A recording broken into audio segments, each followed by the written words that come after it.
Hello everyone. तो कैसे हैं आप सब? आई होप आप सब बहुत अच्छे होंगे, बहुत अच्छे से पढ़ाई कर रहे होंगे। तो आइए आज हमें शुरू करना है rusting of iron.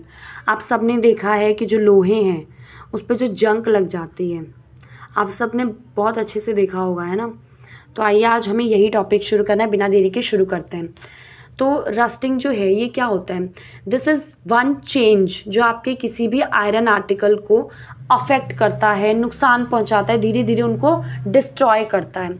Since iron का यूज़ देखो, लोहे का यूज़ आप ब्रिज देख लो, शिप देख लो, कार, ट्रक्स की जो बॉडीज़ होती हैं, बहुत से आर्टिकल में हम यूज़ करते हैं, ठीक है।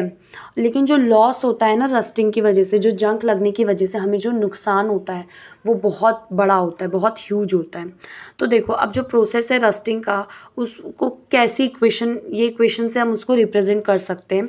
जैसे आपका आयरन है Fe, आपका ऑक्सीजन है O2 जो हमने एयर से लिया, प्लस आपका पानी है, ठीक है। अगर हवा पानी से आयरन में जंग लगता है तो रस्ट क्या होता है? बेसिकली आयरन ऑक्साइड ही होता है, Fe2O3 आयरन ऑक्साइड ही होता है, जो कि आपका हम क्या बोलते हैं नॉर्मल लैंग्वेज में, हम इसे जंग लगना बोल देते हैं, रस्ट बोल देते हैं।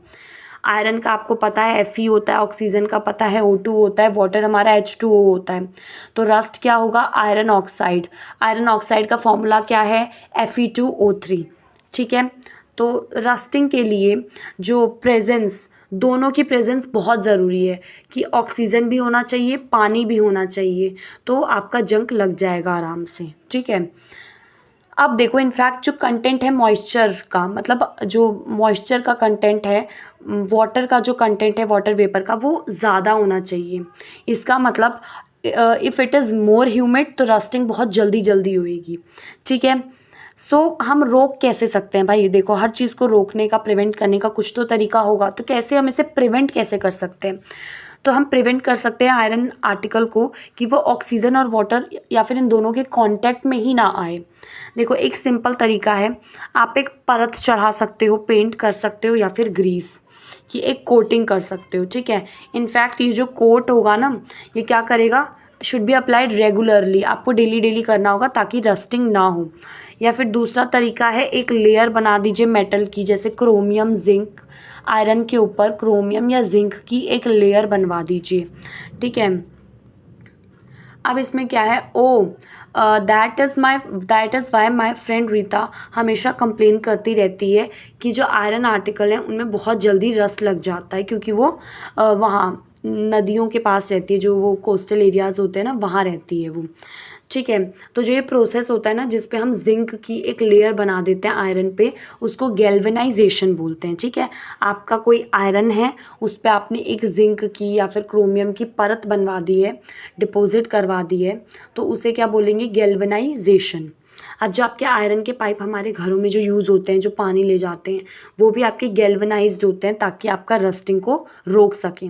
अब हम सब जानते हैं, यू नो दैट, कि जो आपके शिप्स होते हैं वो आयरन के बने हुए होते हैं, और जो उनका पार्ट होता है वो पानी के नीचे रहता है। तो ऑन द पार्ट जो पानी के ऊपर है, वाटर ड्रॉप कीप क्लिंगिंग, उसके शिप के सरफेस पे लगता रहता है पानी। अब जो सी का पानी है उसमें बहुत नमक होता है, और जो सॉल्ट वाटर होता है वो रस्टिंग के प्रोसेस को और ज़्यादा बढ़ा देता है, ठीक है। इसीलिए जो शिप्स हैं उनमें बहुत ज़्यादा डैमेज होता है रस्टिंग की वजह से, उनको आप पेंट करने के बावजूद भी, so much so that the fraction of ships iron, उसको हर साल बदलना पड़ता है फिर, और ये कहीं ना कहीं वर्ल्ड के लिए बहुत ज़्यादा घाटा है, नुकसान है। अब जो स्टेनलेस स्टील होता है, आप सबने सुना होगा स्टेनलेस स्टील के बारे में, कि ये जो बर्तन है ये स्टेनलेस स्टील है ना। तो स्टेनलेस स्टील कैसे बनता है? देखो स्टेनलेस स्टील, जब आप आयरन में कार्बन, मतलब मिक्स करते हो आयरन को कार्बन के साथ और क्रोमियम, निकल या मैग्नीशियम के साथ, तो उसमें जंग नहीं लगता, ठीक है। अब आते हैं क्रिस्टलाइजेशन, ठीक है। क्रिस्टलाइजेशन को देख लेते हैं। अब आपने क्लास 6th में पढ़ा होगा, कि आपने पढ़ा होगा कि जो सॉल्ट हैं वो हम सी का इवापोरेशन, मतलब जो आपका सी का पानी होता है ना, सी वाटर होता है, उसको जब हम इवापोरेट करेंगे तो उससे हम सॉल्ट हमें मिल जाता है। तो जो इस तरीके से जो सॉल्ट मिलता है वो प्योर नहीं होता, और जो शेप होती है उन क्रिस्टल की वो हम क्लियरली नहीं देख सकते। हालांकि large crystals of pure substances can be obtained, उनके सॉल्यूशन से हम बना सकते हैं प्योर वाला, और उस प्रोसेस को क्रिस्टलाइजेशन बोलते हैं, और क्रिस्टलाइजेशन एक फिजिकल चेंज होता है। अब एक एक्टिविटी देख लेते हैं 5.9 वाली। ठीक है, ये एक्टिविटी भी आपके टीचर की प्रेजेंस में करना है। अब इसमें लिखा है कि हमेशा आपको यूज़ करना है डाइल्यूट सल्फ्यूरिक एसिड, क्योंकि सल्फ्यूरिक एसिड भी हार्मफुल होता है। ठीक है, और आप जब पानी उबालें तो आप केयरफुली उसको करें। ठीक है, तो आइए देखते हैं इसमें क्या है। आपको क्या करना है, 1 कप पानी लेना है एक बीकर में, उसमें कुछ ड्रॉप आपको डाइल्यूट सल्फ्यूरिक एसिड के डालने हैं, पानी को हीट करना है, और जब वो उबलने लगे तो आपको उसमें कॉपर सल्फेट का पाउडर डाल देना है धीरे धीरे करके, और फिर उसको स्टिर करना है कंटिन्यूअसली। आपको क्या करना है, कंटिन्यू आपको कॉपर सल्फेट का पाउडर डालते रहना है जब तक और पाउडर उसमें ना घुल पाए।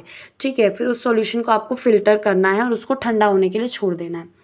आपको डिस्टर्ब नहीं करना सॉल्यूशन को जब वो आपका ठंडा हो रहा है, और आपको ना सॉल्यूशन को कुछ टाइम बाद देखना है। तो कैन यू सी कि आप जो क्रिस्टल हैं कॉपर सल्फेट के, क्या आप उनको देख पा रहे हैं? अगर नहीं तो आपको कुछ ज़्यादा टाइम तक वेट करना होगा। ठीक है, जैसे कि इसमें ना कॉपर सल्फेट डाला है तो इसमें क्रिस्टल यहाँ पे दिख रहे हैं। ठीक है, क्लियरली नहीं है बट दिख रहे हैं। ठीक है, तो इसमें आपने क्या पढ़ा इस पूरे यूनिट में? फिजिकल और केमिकल चेंज के बारे में पढ़ा कि आप कैसे आइडेंटिफाई कर पाओगे कि जो चेंज आपके अगल बगल हो रहा है वो फिजिकल है या केमिकल है। ठीक है, ये सारे कीवर्ड्स हमने देख लिए। तो आइए अब देख लेते हैं कि आपने आखिर पढ़ा क्या है। एक बार समरी। हमने देखा कि केमिकल चेंज 2 तरीके के होते हैं, फिजिकल और केमिकल। जो चेंजेस होते हैं वो 2 तरीके के होते हैं, फिजिकल और केमिकल। फिजिकल चेंज में क्या होता है, फिजिकल प्रॉपर्टी में कोई भी चेंज आता है। इसमें क्या होता है, कोई नया सब्सटेंस नहीं बनता, और ये जो चेंजेस होते हैं ये रिवर्सिबल भी होते हैं। ठीक है, मे बी रिवर्सिबल, मतलब हो भी सकते हैं, कभी कभार नहीं भी हो सकते। अब जो केमिकल चेंज होता है उसमें आपका नया सब्सटेंस बनता है हमेशा, और जो कुछ सब्सटेंसेस होते हैं जो हमें प्योर स्टेट में मिलते हैं अपने सॉल्यूशन में से, वो हमें कैसे मिलते हैं? By crystallization. तो थैंक यू सो मच, आप सब यहाँ तक बने रहे, थैंक यू। एंड अगर वीडियो अच्छी लगे तो प्लीज़ चैनल को सब्सक्राइब कर लीजिए, प्लीज़, इट्स अ रिक्वेस्ट।